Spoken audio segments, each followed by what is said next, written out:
So here's a scary thought. Your business might be invisible online and you wouldn't even know it. You've got a killer product, a beautiful website, and a team that bends over backwards for your customers. But when someone searches for what you offer, your business is maybe buried on page 7, somewhere between a blog from 2013 and a Reddit thread about ferrets. That's not just a digital hiccup. That's lost revenue, missed leads, and growth stuck in neutral. And that's what we're talking about today on Marc Haine Live.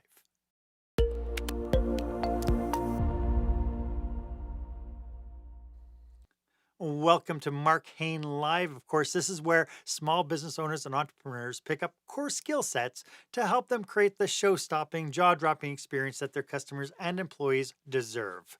I am your host, customer and employee experience strategist, Marc Haine, and I'm so glad that you're here with me today because my guest today is Carl Holden, an expert at the intersection of search and AI. And we are going to be pulling back the curtain on what it really takes to get found, stay relevant, and thrive in a digital world that's changing faster than you can say, algorithm update. So stick around with us. And if you haven't done so yet, please make sure that you subscribe to this podcast. That way you'll get notifications when I bring you fresh new content each and every week. We're heading towards 2,000 subscribers, so please be one of those magical people. Please. You know, the internet has changed again. And this time it's not just a new algorithm tweak or a platform shift. It's a full-on revolution driven by AI, fueled by automation, and governed by algorithms that care less about your budget and more about your relevance. The old SEO playbooks, they're already outdated. The old web strategies you had, ghosted. And if you're still relying on what you did back in 2019, you're already behind. And that brings me to our question of the day.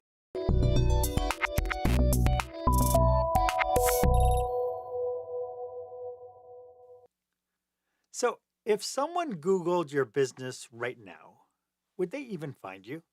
Or worse, would they find your competitor instead?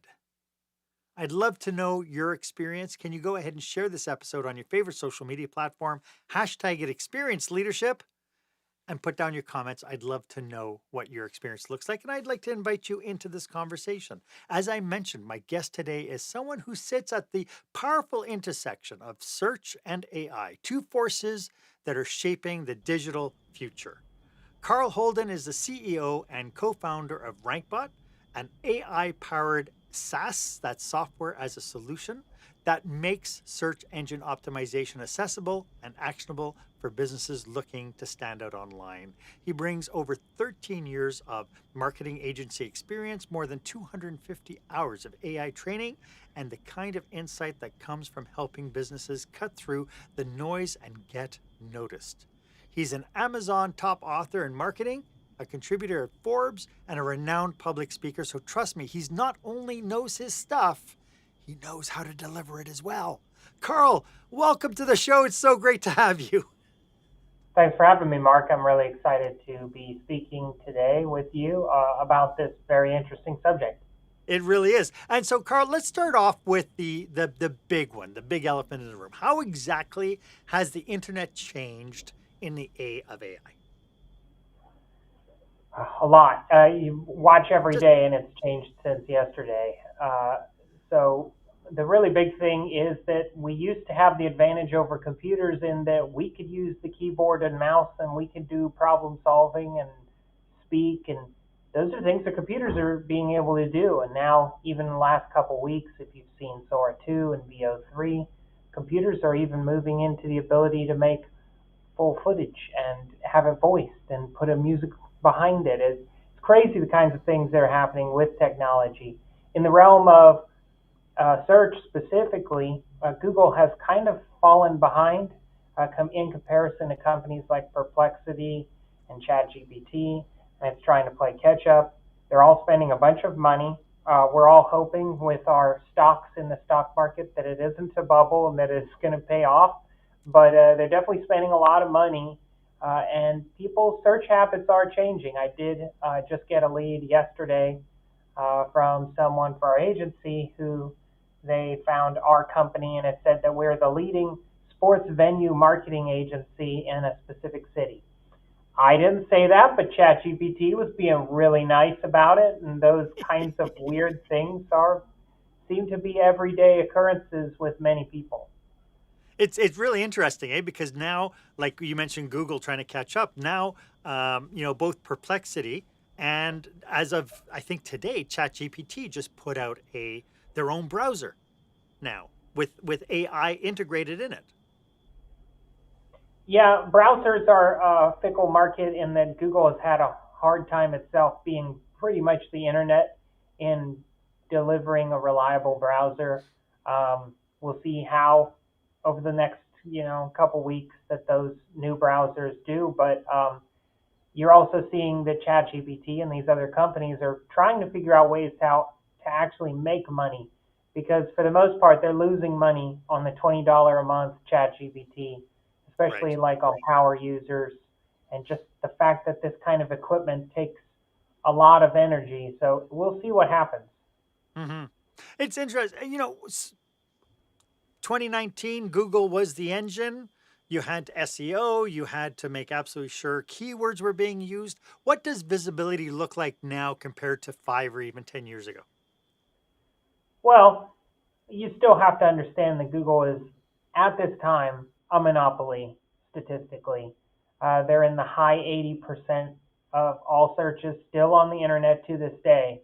But Bing, their direct and biggest competitor with Microsoft, has never significantly stolen the kind of market share that ChatGPT has. Even though it's fractional compared to everything Google still gets, it's enough to get the sleeping giant to wake up and realize that, wow, maybe the status quo won't always stay, that we're top for search. And the more and more I run into people and say, well, I asked ChatGPT, the less I hear people saying, well, I Googled it. Right. But it's not a significant like amount that you're like, oh my gosh, Google's dead.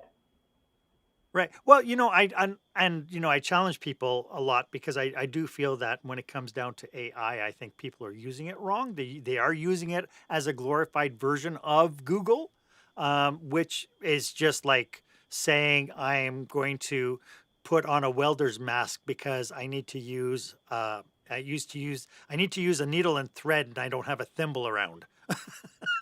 Right. Yeah, It's no, like it's completely overkill. for sure. And a lot of people don't understand how AI works, and that's fine because it is partly a very complicated subject. It is not something that people are used to having, and many people underestimate, but there are plenty of people who also overestimate what it can do. At this Right. time, I do remind people this is the stupidest AI is going to be.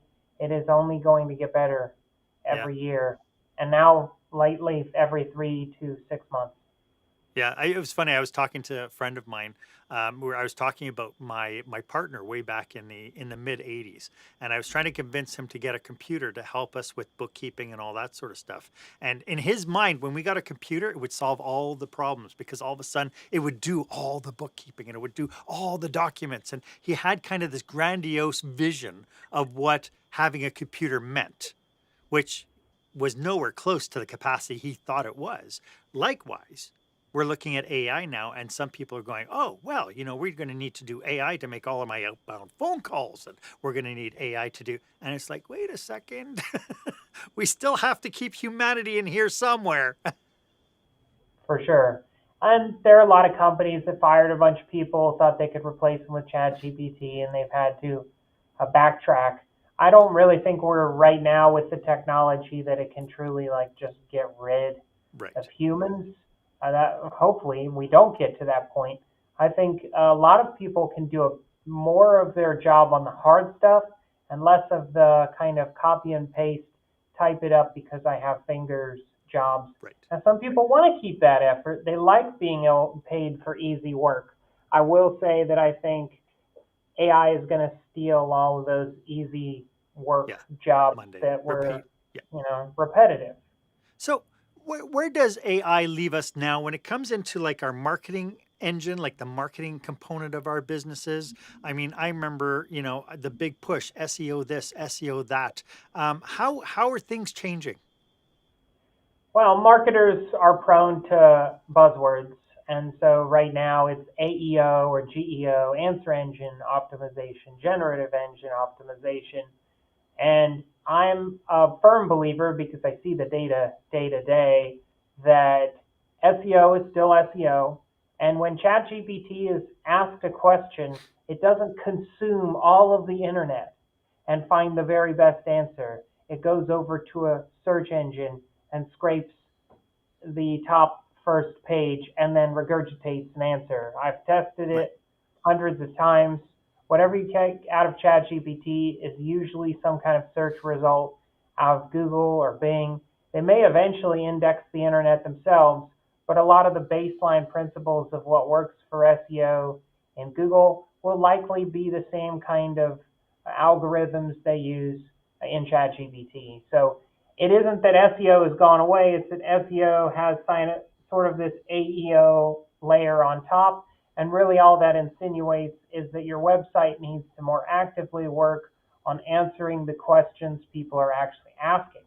The problem with these AI engines, unlike Google, they are completely black boxes. So marketing people are not allowed to actually see what people are searching in Google or in ChatGPT. So not able to use any data to really make new content. Where as Google, you can look up the exact phrases that people are searching. So if ChatGPT wants to fully succeed, I think one of the ways paths to its success is enabling people with more anonymous data to understand how others are using this, or it's just all useless and we're just guessing. Right. Now, when we talk about ChatGPT, we are talking about not just ChatGPT, but we're talking about Claude. We're talking about all AI, right? We're not just talking Correct. about the one platform. Yeah. Um, as we use AI, is it fair to say that AI will start to get to know who we are? And from its own kind of interaction with us as our own brands, at some point it's going to be able to formulate its own conclusions without having to scrape the internet as it does now through Google and Bing and everything else? No. Okay. Um, that is another overestimation of people's understanding of AI. These are neural networks, which are static systems in which, kind of like the human brain, it fires on the front and ends in the end, and these are not updated over time. That's why they cost a lot of money to train, is that when a new model like ChatGPT 5 comes out, for the most part, that neural network is a static system of trillions of points. When now it may be able to go to the internet and pull more information in, but that neural network, unlike our brains, does not modify itself over time. When they do create neural networks that can modify lives, then that's the whole Terminator Skynet issue we all need to run for the hills. But Yeah. the nice thing is these systems don't actually learn. They can be retrained, but the feeling that you get of how did ChatGPT, your Claude, remember things I've talked about before, it's storing in a static memory area that's being passed through that neural network every single time. Or when you're talking to it through a thread of chat, it's not remembering anything. It's passing your entire conversation, both its and your input, back into a static neural net and giving you the next likely answer. There is no modification on the AI side. So thankfully, it is not an evolutionary device Yet. yet. That's um, when why, they do why, change. why then is there such a big fear that if I was to take our contract and put it through AI and say, hey, please check this contract for weaknesses and blah, blah, blah, blah. And it comes back and it's like, oh, you're putting your contract on ChatGPT. Now you've just made it public. Is that a fallacy? So only if you hit the according to the terms of service with something like ChatGPT, if you hit publish, that link does become public. Uh, Okay. However, if you turn off the use our data to improve the model, there's actually a check in there. You can actually opt out of your inputs being used in further training data.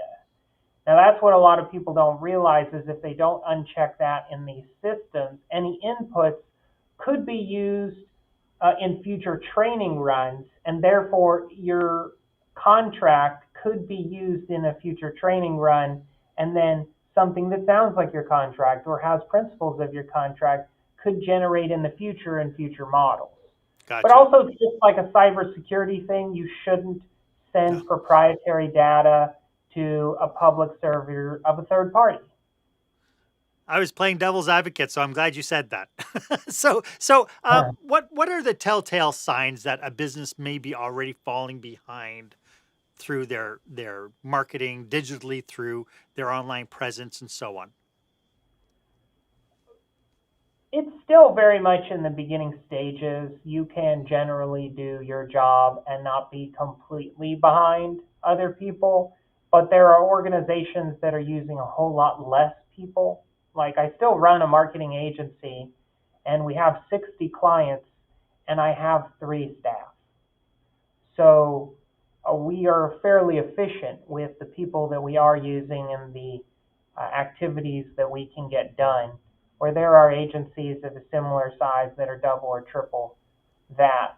And all kinds of businesses are seeing this. I just had a company reach out with an RFP that does procurement, and they have 600 people just doing procurement. They recognize that maybe their procurement department is too big. And so those are the kinds of issues that companies are like, well, can we scale back a little bit or maybe have these people be working on different things than the things they work on? And we are still in that transition period. Yeah. So, how are people, do you think, from your experience, how are people misusing or misunderstanding AI within the whole confines of their marketing efforts? Sure. Many people think it can come up with brand new ideas, and as of yet, that's not really a thing. It's based on training data, so everything will kind of sound like previous things. But that's not to pat ourselves on the back as humans. Most of our ideas come from other things that we've seen. I do believe that people will generate content, not really check it, and then post it out on the internet without really, especially on their own website or in social media, without fact checking it. And you can get in trouble. I mean, we're seeing every day lawyers getting, barred or penalized for using AI content and using a ChatGPT search and thinking, well, it must have found this from a good source. And so assuming that it's not hallucinating and possibly doing something wrong is the same thing with people assume that your employees or your coworkers are doing a great job and are 100% paying attention. Humans don't, and neither can this AI. Hmm. It's interesting because people do hang their hats on the fact that we have this brand new tool, and then everybody's like convinced that it's magical enough to be able to do all this stuff. And of course, we're finding out very quickly. To your point, lawyers have been sanctioned because of using AI. University papers are coming through, and it's like this is nonsense. Well, true, but it also won the world like math championship recently. So it's not to be underestimated that when trained heavily on a specific subject, Right, that it can't succeed higher than the average human right. when trained properly. I think these general models are kind of going to always be this novel thing that we can all access. I think the real wins are going to be we take this highly important data and train specifically on that, like for cancer research or for other things. And that's where I think we'll see the main benefits. These large Right. world models, as they call them, are not very efficient at specific niche tasks. And I guess, being diligent, the level of diligency you bring to whatever you're coming is going to be relative to what you're trying to create. I mean, if you're using AI to create a social media post, okay, as long as you're not quoting facts, right? But in a situation where the output means something, it like I just learned from somebody that she was approached. She's a CPA. She was approached to help somebody do a business plan to take to the bank to get a bank loan for this business idea. And when she quoted her fee, the person goes, "No, no, you know what? I'm just going to use AI." And so they went to AI to do it. And when it went to the bank rejected it because there was nothing authentic about the content. There was nothing about the owner, nothing about the values, the story. There was nothing personal to the individual. It was just, what do they call it? Verbal diarrhea on paper, Yeah, right? it's very Yeah. good at that. Yeah, it's very good at that. It can make anything up, right? It can, and sadly, it's technically a better writer than the average person. Yeah, And I think that's the thing is a lot of people will just rely on it to just help them do stuff they're not generally good at, but then they're right, just thinking that it's going to do in all cases a better job than them. It might grammatically write the sentences better. It doesn't mean that the sentences are right. accomplishing the goal. Yeah. Well, and something else that I found out, I was always amazed at how validating AI was to me. Like it would always tell me, good point, Mark. Oh, this is a good idea, Mark. And it wasn't until I told it to be my worst critic that it actually created feedback that actually became beneficial because more times than not, it just agreed with me. Yeah, that's a fun thing we've done at RankBot. We have specifically added kind of a training layer to tell it to not be super nice and to even be sarcastic sometimes. Because it's actually more fun when it'll like tell you, hey, look, I'm going to go do the SEO. You can go back to watching Netflix because I know that's what you do all day. And that's fun because the AI is a little bit of an a-hole, but it's more fun to talk to than just your yes man ChatGPT. Yep. Well, I've created a digital doppelganger for when I teach AI, and I have to tell you, my digital doppelganger is a little bit of a diva, and likes to argue back. So, but I'd like to get into some actionable strategies that people can take to start really looking at AI in a more strategic way, and then maybe you can introduce a little bit about what you've created, and we'll get to that right after this. When the spotlight shines on your business, are customers applauding or yawning? In other words, how is your business performing?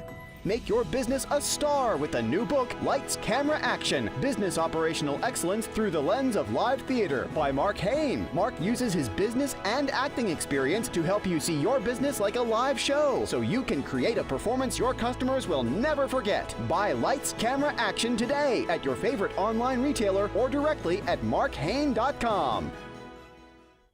Welcome back. I am speaking with RankBot's CEO, Carl Holden. Carl, you've built RankBot to solve part of this issue of what we've been talking about today. Tell us a little bit about RankBot. Tell us what it does and how it does it differently. Sure. When ChatGPT came out in November 2022, I said, well, this is going to change everything. And went on a journey to take about 250 hours of courses as quickly as possible. I did it within about a year. So about a small college degree, honestly, of just understanding how this stuff works, the mathematics of it to the extent that I can understand it, and then starting to experiment. Well, what can I use this for? And as I went to conferences and things, a lot of people were saying if you have specific processes that follow specific rules or guidelines or steps, AI can help a lot with that. And I looked at some of our work in SEO and I said, well, some jerk could potentially automate everything, a good chunk of what we're doing, and turn it into an AI bot. And then I additionally thought, I could be that jerk. I could be that guy that hands a bunch of this work over to AI because it follows a bunch of rules and sends a bunch of emails and other things just like humans do.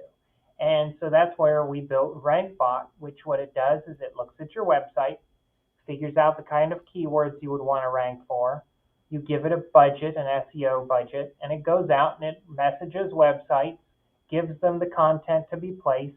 When it brokers a deal for you on a site, it then waits until that site is returned to it, makes sure that the article was done as told, got you the link, and reports it back to you, and does it again, and does it again until it completes your budget. And so all of this effort that I used to have people doing, even though maybe the articles are somewhat generated with AI, and a bot is about 85% as a human's going to be, as good as a human's going to be. But it costs like 50 to 30% as much. And so it's an economy of scale. If you want to be an agency, but you don't currently have an SEO team, you can hire a bunch of bots. Or if you're even a small business, like a dentist that we had recently, that I saw them buy 2 bots, one for the homepage, one for their location. They ran it for a couple months, started to rank higher, and they stopped. And they may come back and use it again later. That kind of anywhere, any business that has a process that you're doing over and over again, can you automate that and step by step hand it off to an AI agent to do that process and to do it reliably? It's something worth exploring. Yeah, it sounds amazing. When you think about this, people tuning in, they might be thinking about, what is the difference between outsourcing and automating, and how can they do this more intelligently, more smartly, if that was a word? Sure. So I would say that the people who are best at using like our product are still agencies. So I still think there is human relationships where a business who doesn't have the time to really be doing their marketing still can use an agency, but that the agencies using AI platforms are going to be more efficient and probably more affordable. So I really think we're looking and moving towards a future in which we can all be more productive and efficient, and maybe things don't cost near as much technically, but instead you could spend the same amount of money for more effort done. Makes perfect sense. A lot of businesses, a lot of small businesses, I joke that most of us are incidental leaders.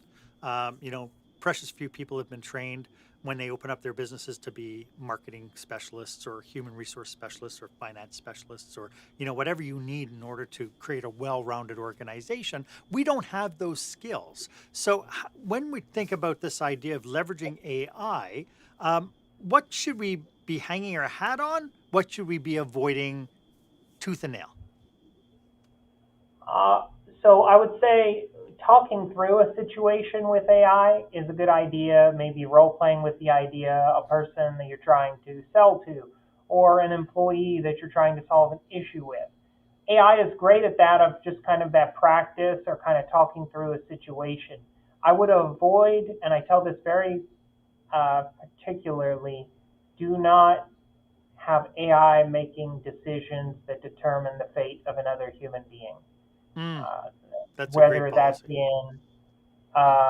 in HR, or whether that's in our weapons systems, or within policing systems.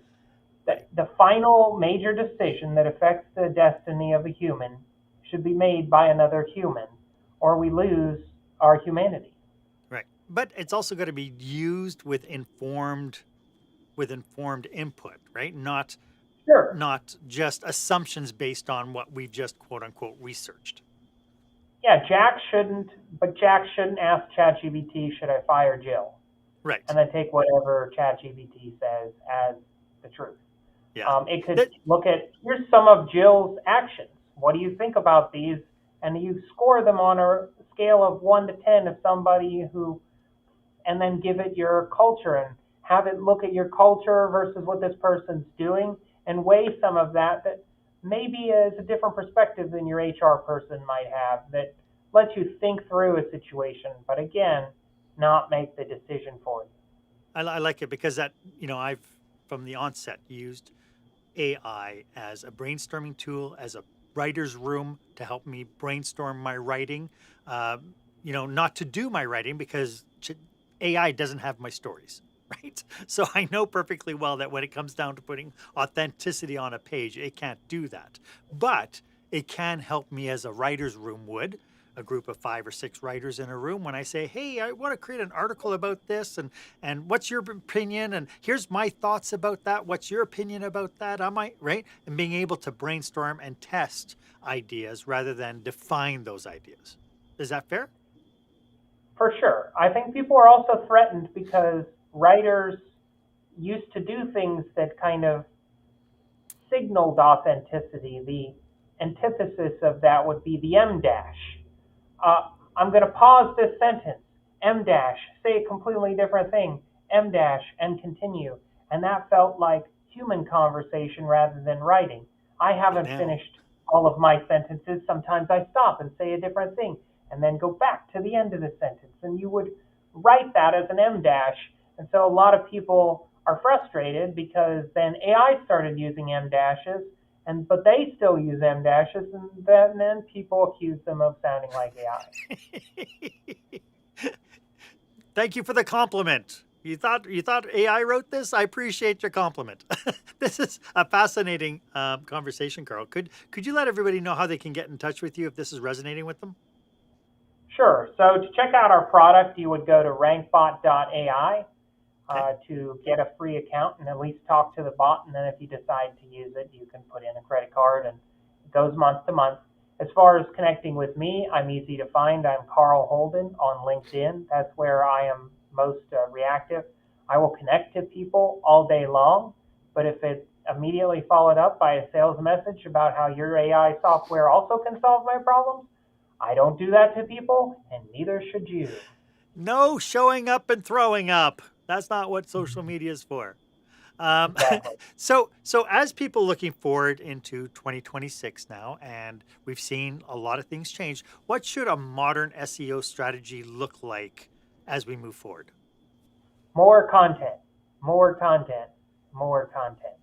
Your site doesn't have enough on it. Google is a content machine. AI is a content machine. They like to see more on your site. White space is not your friend. Having a half blank page because it looks nice in your living room is not going to help you. So you need to do more content on your page and outside of your website. And that's where tools like RankBot and getting you featured in other blogs are really important. And the people not using AI just simply can't write the content fast enough on their own, and they're the ones that are going to lose. So figure out ways that AI can help supplement your content efforts or outsource to other teams and people, agencies, or whoever you can to get the kinds of content you need on your website. We have a client within my agency that didn't show up for anything in the cybersecurity realm. And within a year of putting content out and using and getting these links I'm talking about, they're number one for consulting in the nation for specific subjects because they've been making more content and getting featured. And so social media is not going to help you do that. It will create some social proof signals, but it's really about do you want to get the traffic, whether it's from ChatGPT or Google, is going to require you getting more content about your business on the internet. So then is content then less about interacting with human beings and more just about being able to rank and for computers to find you? That's the frustrating thing. We shouldn't have let Google and these other companies become a monopoly of our attention online.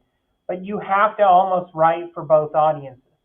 You can write content that humans like, but there's this side set of stuff that you should put out there that is trending in Google that Google likes. Because what Google ranks and what people want aren't always necessarily the same thing. They may Hmm. pose that it is, but the kinds of content that you can place on your site that Google will like are not always the same that humans would like. And let's face it, nobody's reading anymore. They're on TikTok. They're listening to audiobooks. They're not reading near as much as they need to, but Google's still wanting more text from us. So you have to understand you're writing for two different audiences. That it, for instance, I hang my hat on being as authentic as I possibly can. I do these, for instance, I do this broadcast live because I want people to see the unfiltered. We'll make mistakes. We'll trip over our rented lips, whatever. But I want people to see kind of the authentic who we are. Um, Having said that, though, if we turn everything over to AI, it becomes less about authenticity. It becomes more about regurgitation of stuff that's already out there. And so now I'm no longer publishing my original thought or what I think is my original thought, a idea I had this morning, and I wrote a blog post about it. It becomes more a question of just generating content just to get out there because I need to be a machine. Well, it's kind of the inverse. If I'm a big Lord of the Rings fan, and if you read JRR Tolkien, he didn't care that anybody read his book. Okay. That wouldn't fly today. Right. The people that write books that succeed are paying a lot of attention to what people want and what they're looking for, and will somewhat write to audiences. And unfortunately, that's somewhat of the world that we're in with these algorithms. If you don't write to the needs being expressed online, there is a chance that that tree that falls in a forest makes no noise. And so while artists are frustrated about that and writers are angry about that, that's the world in which we live. Again, we Yeah. shouldn't have let Google and these social medias get a monopoly over our lives, but we do have to base our actions on data if we want to have certain types of success. However, I think Right. it's really important with people like you, Mark, that authenticity remain, because when the trends kind of drop back down and the real leadership emerges, it's not going to be the people that just chase the trends. It's going to be the people who are establishing authority while paying attention to the data of what was trending. Yeah. And to that point, I spoke to a group of professional speakers about leveraging AI, and I'm all for AI being a brainstorming tool, part of the writer's room. I have a huge issue. The speaking industry as a whole has a very low barrier to entry. Anybody can turn around and say, I'm going to become a paid professional speaker. I'm a paid professional speaker. And then they go out and they do their shtick to try to get gigs and that sort of thing. It'd be very easy for me to come up and go, Carl, do you speak on the social and political ramifications of underwater basket weaving? And it's like, oh, well, give me a sec. Sure, I can do that for you. And then you go onto AI and you start generating the content for a presentation. And I have a sneaking suspicion as we go forward, meeting planners are going to demand to hear your stories. They're not just going to want to hear what you're good at, what you're publishing. They want to know, tell me how you are an expert in this. Tell me the story and your experience. We have a comment from Shane online. Let me add it to the broadcast here. He says, oh, it's tiny. Let me make it bigger. Hold on a second so that we can actually see it. Sorry, Shane. See if I can grab that. Oh, no, it won't let me go any bigger. Was J.R. Tolkien considered a successful writer when he was alive? I think many writers can still write things that are not commercially successful. Who knows what the future holds? Was a comment from Shane. Thank you, Shane, for sharing that. I was rereading the Fellowship of the Ring. He did eventually get somewhat famous before he died. It did take a little while. But also, J.R.R. Tolkien lived in a world where people went to libraries and there were a couple thousand books, and that's about all you could read at the time. So the competition, again, if the Fellowship and those kinds of works were published today, how would things change? Same with Harry Potter and how trends change. Sometimes people just win because they were in the right place at the right time. I think Mm-hmm. J.R.R. Tolkien came right after World War II. People were looking for stories about real heroes, all those kinds of situational things. Fantasy was kind of boring until he came out with all these wars and other stuff. So, but circling to us today, I don't think that you should just write for whatever the machine tells you to. But that's why I'm saying, well, like with Mark's authenticity of who he is, but also paying attention to the data of what people are saying and using ChatGPT to avoid blank page syndrome. There is a combination of these things that does make you a better professional, even if you're writing for a small niche of people that may not notice your work until you have unfortunately passed. Yeah. So for the people tuning in, people like I'm constantly running into, especially I'm the last of the baby boomers. I'm still running into baby boomers, and they're like, "Oh, this whole tech, it's beyond me." How do people get over this? I don't understand AI fear, and start moving themselves forward so they can be more effective and more competitive within their marketplace. It's a personal choice. There are going to be people. There were bookstores that said that AI or that internet was useless, and then here we are, Amazon, and here we are, not very many bookstores. So there was literally, wasn't that like a Tom Hanks movie back in like the 90s It where, was, yes. yeah, yeah, Yeah. yeah. I was young at the time, but look at Jeff Bezos now. I mean, man's got everything that he wants because he leaned into a need that people wanted. So it's going to be Yes. personal choice. It's not something that's going to be for everyone, but if you want to get more used to it, this is purely like a practice game. You have to just be trying this stuff and see where it fits in your life. And a lot of people, once they start using it, they'll recognize some kind of benefit for it. I Hmm. don't see like a hard stance of saying I will never touch AI, how that'll be useful in the current workforce. Right. It's going to be pretty mandatory. I think 70% of CEOs, and this was in Microsoft's study, said that they will be expecting some kind of skills with AI within the people that they hire. 70%. Yeah. It's really Yeah. high. You want a job, you should probably make sure you generally understand this stuff. Right. And it's still, I still run into people today who are like, "Oh no, I don't touch it. It's immoral, it's unethical." And it's like, "Okay, whatever you say." So it's the It's like, internet. So is it's social media. right. So is streaming. So Oh, you've got so mail. Shane says, "You've got mail." Is that the one where she was the librarian? You got mail? She said, I think so. It could be. But That could be the I one. have to search Shane, the I think you internet hit it. or ask ChatGPT. Yeah, I'm we have sure to it ask ChatGPT. It'll tell us. can. So Carl, I'd like to get into some pitfalls to watch out for, and of course some cautionaries, because one of the fears I have is that people will take this and then they just use it as band-aids as opposed to using stuff strategically. And so when we come back, I'd like to talk a little bit about that, and we'll get to that right after this.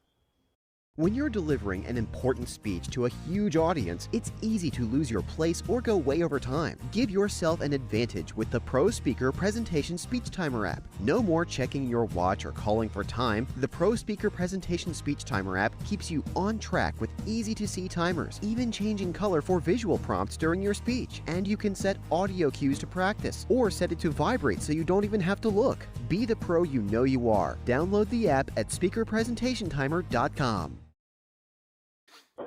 Welcome back. First of all, I want to say Gotta to get some Shane, water. hey Sorry. Shane, thanks you for tuning in and being here. Shane's episode was last week. We talked about cybersecurity, so go and check it out if you haven't done that. And I hope that you yourself are getting lots from today's episode. As you can tell, Carl and I are on a mission to support businesses just like yours. So if you belong to an organization that could use our help, or you or somebody you know might be planning a leadership retreat or a conference, especially if you're like in the franchise space, drop us a line. If you're coming up with a franchise retreat or whatever, I'd love to be able to explore how we could be of service to you and your people. So please make sure you check out our links down below. Um, Carl, what's one common mistake you think business owners make when they first start using AI tools? Most people don't write enough when they ask ChatGPT a question. You really have to kind of guide what you're looking for. Some people will say, I have this problem and this is what's happened.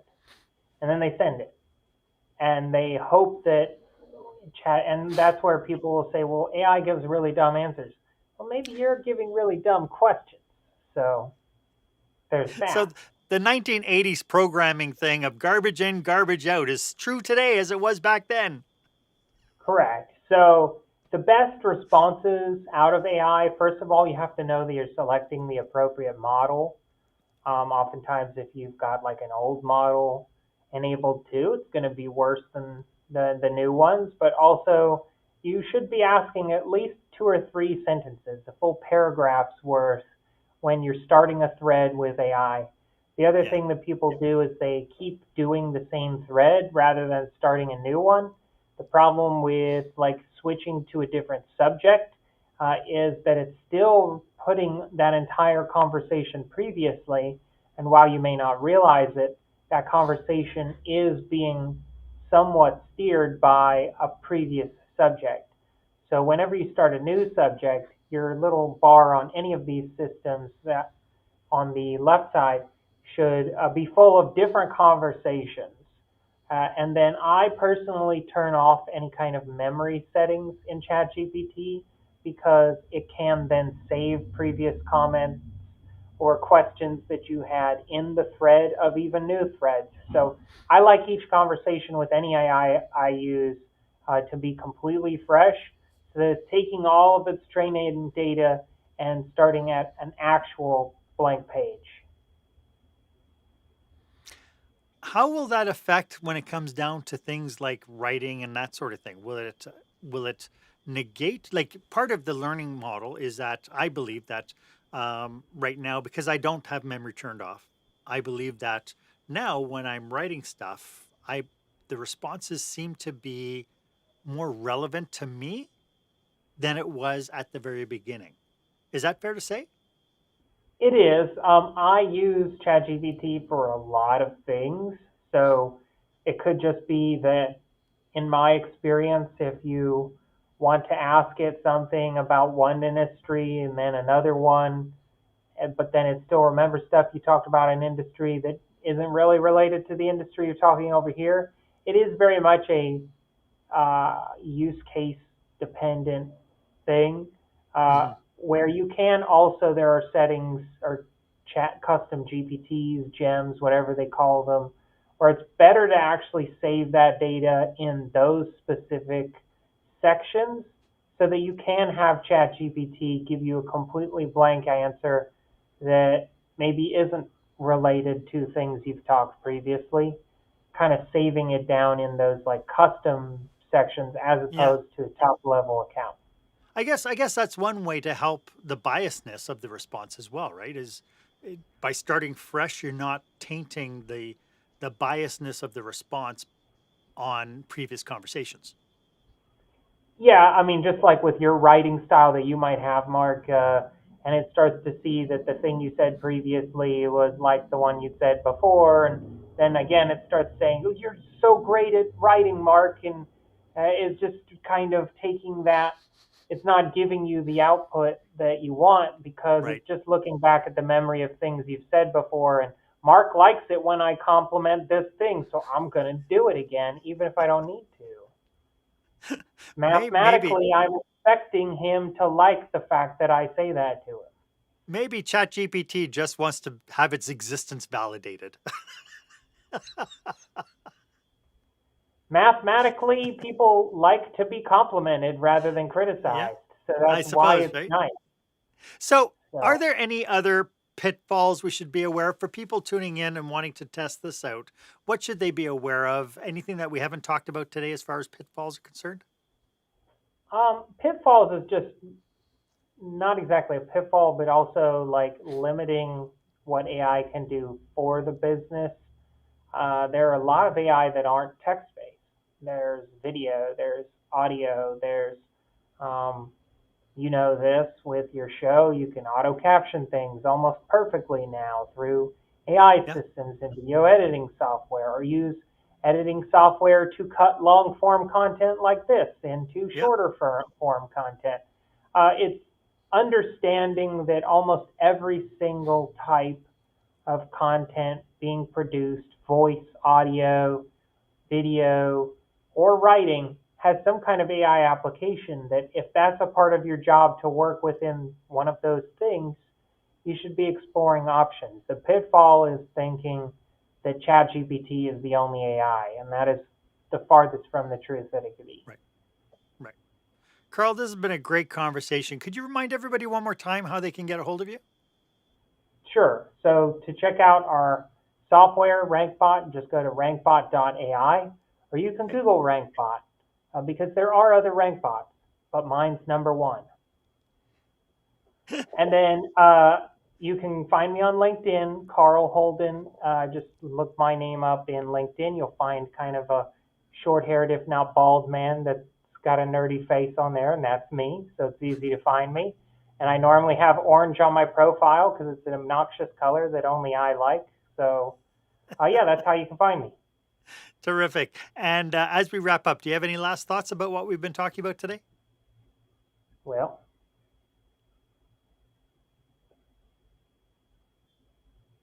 okay, sorry. Skipped for a second there. No worries. Any last So, thoughts about what we've been talking about today?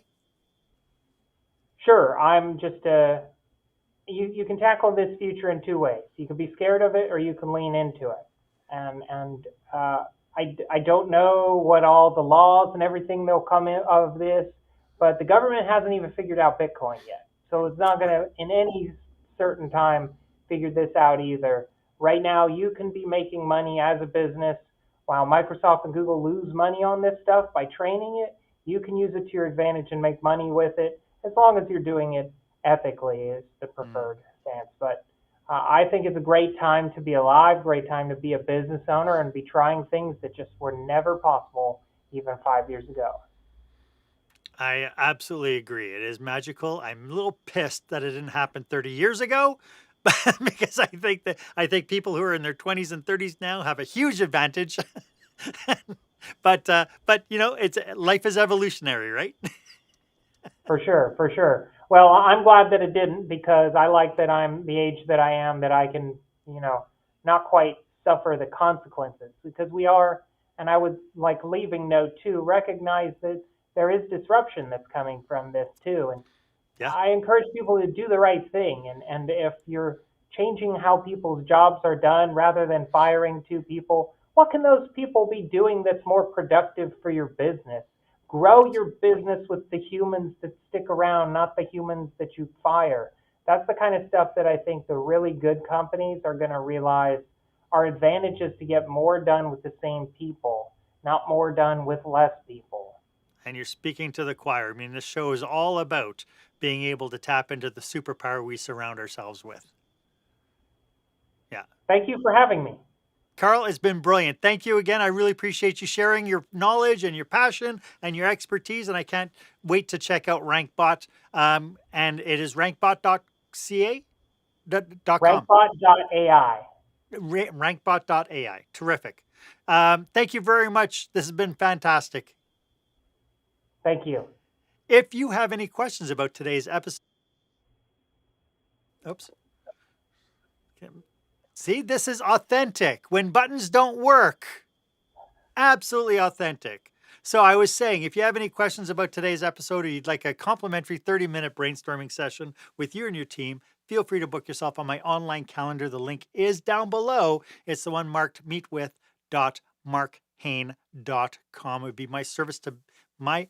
It would be my privilege to be of service to you and your team. And again, if you're planning a leadership retreat, a franchise conference, whatever, why don't you pick up the phone? Give me a quick call. Let's see if we can create some magic together and really make a magical experience for your attendees. And if you haven't done so yet, please make sure you subscribe to this feed and follow me on social media. I post all sorts of great content endlessly, it seems, and it's all authentic content, by the way.